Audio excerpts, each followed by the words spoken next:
در رابطه با جراحی پلاستیک استانداردهای زیبایی از غرب وارد شده. یعنی استانداردهایی که ما در حال حاضر بر اساس اونها عمل میکنیم استانداردهای غربیه. در غرب بینی مطلوبه که حجم داشته باشه. یعنی برخلاف فرهنگ ایرانی که بینی زیبا رو یه بینی کوچیک میدونن، توی اروپا اینطوری نیست. بینی زیبا باید خوش فرم باشه به اضافه اینکه حجم هم داشته باشه.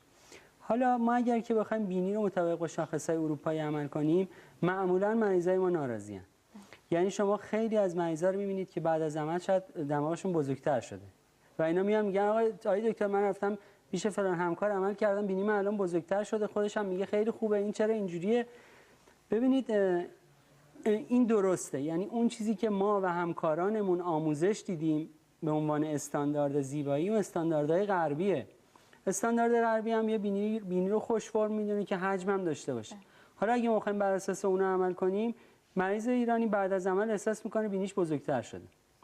بنابراین ما حالا هر هدفمون این بوده که ما بیایم یه جوری جراحی بکنیم که علاوه بر اینکه استانداردهای زیبایی رعایت میشه، مریض ایرانی هم نگرانیش کمتر بشه، بینیش یه خورده کوچیک‌تر بشه. معضلی که در این زمینه وجود داره اینی که بینی که کوچیک میشه، بافتش باید تضعیف بشه. بنابراین در آینده ممکنه مشکل تنفسی ایجاد بشه براش.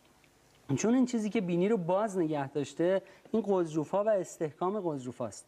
حالا ما برای کوچیک کردن بینی چاره‌ای نداریم جز اینکه این قضروف‌ها رو بتراشیم. قضروفی هم که تراش می‌خوره خواهناخ‌ها تضعیف میشه و در دراز مدت ممکنه فرد دچار مشکلات تنفسی بشه.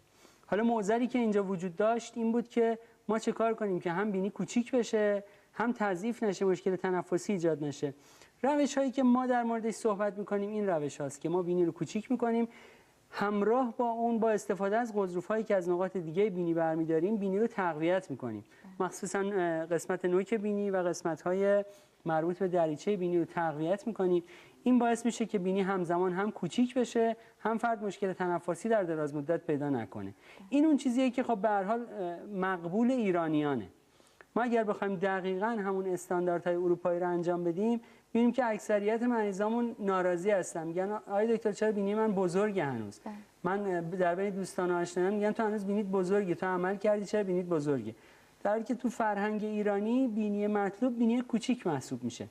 بنابراین ما چاره‌ای نداریم که در این زمینه خلاقیتی داشته باشیم و بینی رو علاوه بر اینکه زیبا می‌کنیم یه مقدار کوچیک هم بکنیم که مورد پسند مراجعه کننده ایرانی هم قرار بگیره.